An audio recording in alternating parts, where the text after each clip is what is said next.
Every spring and summer, millions of people walk into a garden center, pick up a bag with a bold green label and a picture of a perfect lawn on the front, and pay somewhere between $30 and $50 for it. Meanwhile, at farm supply stores across the country, professional turf crews and commercial growers are buying a plain, unbranded bag that delivers more actual plant food per dollar than almost anything sitting on that garden center shelf, and most homeowners have never even heard its name. It is not a secret formula. It is not gatekept by anyone. It just does not have a marketing budget behind it, so it never shows up in the aisle where regular people actually shop. There is no commercial for it, no seasonal end cap display, no celebrity spokesperson standing next to a green lawn holding it up for a camera.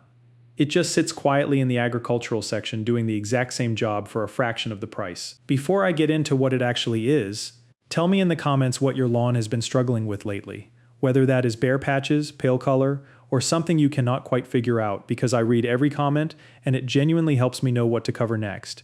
And if you're tired of guessing what your lawn actually needs and want a full month-by-month plan, instead of piecing advice together from random videos, I wrote a short ebook that walks you through your specific grass type from start to finish. Scan the QR code on screen, or check the link in the description if you want a copy. Now let's get into what this stuff actually is. Here is the idea that changes how you look at every bag of fertilizer for the rest of your life. When you buy a fertilizer, you're not really buying a brand. You're buying nutrients, and for a lawn, the nutrient doing almost all of the visible work is nitrogen. Nitrogen is what makes grass green, thick, and actively growing, and it is the first number of the 3 printed on every single fertilizer bag you have ever bought. The sequence usually written out as nitrogen, phosphorus, and potassium. Strip away the packaging, the mascot, the promises printed across the front, and what is actually left inside that bag is a specific amount of nitrogen delivered in a specific chemical form. Your grass has no idea what brand fed it. It cannot read a label. It just pulls up whatever nitrogen is available in the soil and uses it, whether that nitrogen came from a $50 designer bag or a plain sack with a number stamped on the side. The plant cells do not care about the marketing that got the nutrient into your yard, only about the actual molecule sitting in the soil once it dissolves. This single realization is really the entire foundation. Everything else in this video builds on, so it is worth letting it sink in before moving forward. Since once you see fertilizer this way, as a delivery vehicle for a specific nutrient rather than a branded product, you genuinely cannot unsee it the next time you walk down that aisle. This is a lot like the difference between a name brand pain reliever and the generic version sitting one shelf over in the same pharmacy. Both contain the exact same active ingredient at the exact same dose, and your body responds to them identically, but one of them costs 3 or 4 times more because a company spent a fortune convincing you the brand name mattered. Pharmacists will often tell you flat out to buy the generic, since federal regulations require it to match the brand name version in active ingredient, dose, and performance, and the only real difference sitting on the shelf is the box and the price tag. Fertilizer works the same way, except there's not even a regulatory requirement forcing the comparison the way there is with medication, which means the price gap between the branded and unbranded version of the same nutrient can end up even wider than it does at the pharmacy. The active ingredient your lawn actually needs is nitrogen, and once you understand that, paying a premium for a fancy bag stops making much sense at all. The plain bag I'm talking about is called urea, and on the packaging it is labeled 4600, meaning it is 46% nitrogen by weight, with essentially none of the other 2 major nutrients included. That is an extraordinarily concentrated number, and it happens to be about as high as dry nitrogen fertilizer gets, since there is a practical ceiling to how much nitrogen you can pack into a stable, storable granule. Most consumer lawn bags sitting on a garden center shelf run somewhere between 15 and 30% nitrogen, with the rest of the bag made up of filler, coating material, and other ingredients that bulk up the weight without necessarily adding much value for an average established lawn. Some of that filler genuinely serves a purpose, slowing the release rate or adding a bit of extra iron or potassium, but a meaningful chunk of it exists mainly to make the bag heavier and the price easier to justify on the shelf. Urea, by comparison, is nearly half pure nitrogen, which means a pound of it delivers roughly double the actual plant food of a typical consumer bag, pound for pound, and sometimes closer to triple, depending on exactly how diluted a given branded product happens to be. Because it is so concentrated, urea also tends to be the cheapest source of nitrogen you can buy anywhere, measured by actual cost per pound of nitrogen delivered rather than by the sticker price on the bag. This distinction matters more than it sounds like it should, since 2 bags sitting side by side on a shelf, one costing $15 and the other costing $40, can easily have their price ranking flip completely once you actually divide by how much real nitrogen each one contains, rather than just comparing the number printed on the front. A 50-pound bag of professional-grade urea from an agricultural supplier commonly runs somewhere in the neighborhood of $2 per pound of actual nitrogen, once you do the math, and buying it in bulk from a farm co-op rather than a specialty branded product can push that even lower. To put an actual number on it, a 50-pound bag priced around $90, which is a fairly typical price point for a professional turf-grade product, covers roughly 23,000 square feet at a standard feeding rate, meaning it can carry an average-sized home lawn through several full seasons of feeding from a single purchase. Feeding an average lawn a proper dose, somewhere around 1 pound of actual nitrogen per 1,000 square feet, often works out to only a couple of dollars worth of urea for that entire section of yard. Compare that to a consumer bag that might cost $30 or $40 while delivering roughly the same total amount of nitrogen. Once you account for how diluted it actually is, and the gap becomes hard to ignore, you're not paying for better nutrition in that expensive bag. You're paying for the box it came in. This is not some fringe internet trick either. Golf course superintendents and professional turf managers have relied on urea as a core part of their nitrogen program for decades, precisely because it is inexpensive, dissolves easily, and delivers reliable, fast greening across enormous areas of turf that need to look flawless under close scrutiny every single day. That said, I want to be honest about something the flashier version of this story usually leaves out. Professional crews rarely dump straight urea onto an entire course in one giant dose. For a single large feeding, a lot of turf managers actually reach for a coated version of the same nitrogen, something like sulfur-coated urea or a polymer-coated urea, which releases more slowly over several weeks and lowers the risk of burning a huge area all at once, along with reducing how often the crew has to reapply and how much labor that requires across acres of turf. Straight, uncoated urea gets used constantly too, especially for smaller, more frequent feedings and for quick spot greening, which is honestly the version most useful for a homeowner working with a much smaller lawn than a golf course fairway, where labor cost per application matters far less than it does for a commercial operation managing dozens of acres. The takeaway is not that urea is some magic universal answer that replaces every other nitrogen product on the market. It is that the nitrogen itself, in either form, is dramatically cheaper than what most homeowners are used to paying, and the professionals who care most about turf quality have known this the entire time, adjusting the exact form and release rate to match the scale of what they are managing, rather than treating it as one single fixed product. Now, for the part that actually matters if you plan to try this yourself, because urea is powerful enough that using it carelessly can genuinely damage a lawn. Because it is so concentrated, applying too much in one spot, or applying it and never watering it in, can pull moisture straight out of the grass blades and scorch them, leaving behind yellow or brown streaks exactly where the fertilizer sat too long or too heavy. This is the single biggest reason people are nervous about using it, and it is a completely fair concern if you do not know the rules. Consumer bags get away with being more forgiving, specifically because they are so diluted with filler that it is genuinely hard to overapply enough actual nitrogen to cause visible burn, which is part of why they get marketed as beginner-friendly even though you're paying extra for that built-in margin of error. Once you know urea's rules, that same margin of error is easy to build in yourself for a fraction of the cost. Here's what fertilizer burn from urea actually looks like, so you can recognize it early if it ever happens. It does not show up immediately. Over the following day or two, affected grass starts to yellow, then shifts toward tan or brown, usually in streaks or patches that line up almost exactly with wherever the spreader dropped too heavy a dose, or wherever the granules sat without being watered in.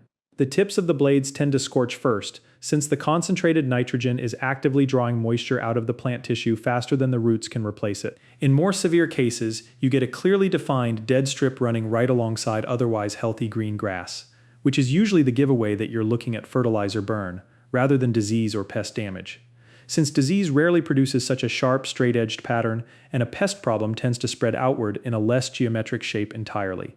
A dull mower blade or a patch of grub damage might look superficially similar from a distance, but the straight, deliberate lines of a burned strip almost always trace back to a spreader pass, a hose, or a spot where someone stood still for a moment while applying granules by hand. The good news is that unlike some kinds of lawn damage, straightforward fertilizer burn on established turf usually grows back on its own within a few weeks, once you correct whatever caused it, rather than requiring a full reseed, as long as the crown underneath was not scorched badly enough to kill the plant outright. The actual application process that avoids all of this comes down to 3 habits, and none of them are complicated. Apply a light rate rather than a heavy one, since urea's concentration means a small amount goes much further than you would expect coming from a diluted consumer bag. A standard target is roughly 1 pound of actual nitrogen per 1,000 square feet, which works out to a bit over 2 pounds of urea product itself for that same area. So it is worth doing the actual math for your yard rather than eyeballing it, since a lawn even a few thousand square feet larger than you assumed can throw the calculation off enough to matter. Spread it evenly using a proper broadcast spreader rather than tossing handfuls by hand. since uneven distribution is exactly what creates those dark overfed streaks sitting right next to pale, underfed patches, and running the spreader in two overlapping directions, similar to how you would double cut a lawn for a striped look, tends to smooth out any inconsistency in a single pass. And water it in immediately after applying, giving the lawn a real soak that rinses the granules down off the leaf blades and into the soil where the roots can actually use the nitrogen, rather than leaving it sitting on the surface where it can both burn the grass and simply evaporate away into the air before it ever does any good. There is a gentler version of this that professionals lean on constantly, sometimes called spoon feeding, where instead of one heavy application a few times a year, you dissolve a small amount of urea into water and spray it on as a light liquid feed every couple of weeks through the growing season. This method essentially removes the burn risk almost entirely, since the nitrogen is already diluted before it ever touches the grass, and it tends to produce a steadier, more consistent green color than one big feeding that spikes growth and then fades over the following weeks. Think of the difference between eating one enormous meal and then nothing for days versus eating smaller portions regularly throughout that same stretch. Your energy stays more even with the second approach, and a lawn responds to a steady trickle of nitrogen in a fairly similar way, holding its color and growth rate more consistently, rather than surging right after feeding and visibly fading as the weeks go by. Homeowners who switch to this kind of light regular liquid feeding often notice the color stops doing the roller coaster pattern they were used to. That cycle of deep green right after a granular feeding followed by a slow fade back toward pale as the weeks pass, replaced instead by a steadier shade that barely shifts between applications. One important detail worth knowing here: standard agricultural urea carries a small amount of a compound called biuret, and while that amount is generally fine for granular soil application, it can be harsh enough to burn leaf tissue, specifically in a foliar spray, if you're using a high biuret product. If you plan to dissolve urea and spray it directly onto the leaves regularly, look specifically for a low biuret urea meant for foliar or spray use, since that small distinction is exactly what separates a smooth burn-free spray program from an unpleasant surprise a few days after your first application. This is exactly the kind of small technical detail that gets left out of most casual advice.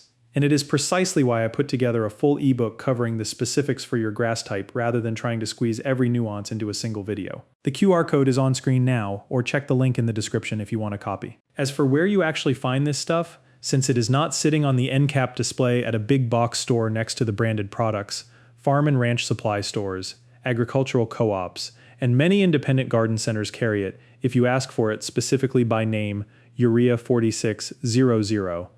It is typically sold in larger bags aimed at farmers and commercial growers, which is part of why the price per pound comes in so much lower than a small, prettily labeled consumer bag ever could, since a company selling to a farmer buying in volume for a whole field has far less incentive to spend money on packaging and marketing than a company selling 40-pound bags one at a time to homeowners at a retail markup. A single bag used sensibly across a normal home lawn tends to last an entire season or more, which makes the actual per-use cost even smaller than the sticker price on the bag might suggest at first glance. If a local store does not carry it, most agricultural suppliers and even a few larger online retailers ship it directly, and buying a bag once tends to set you up for several seasons of feeding rather than being a purchase you need to repeat. Every few weeks, the way a lot of consumer fertilizer programs are designed to keep you doing. It is worth calling ahead to a nearby farm supply store before making a special trip.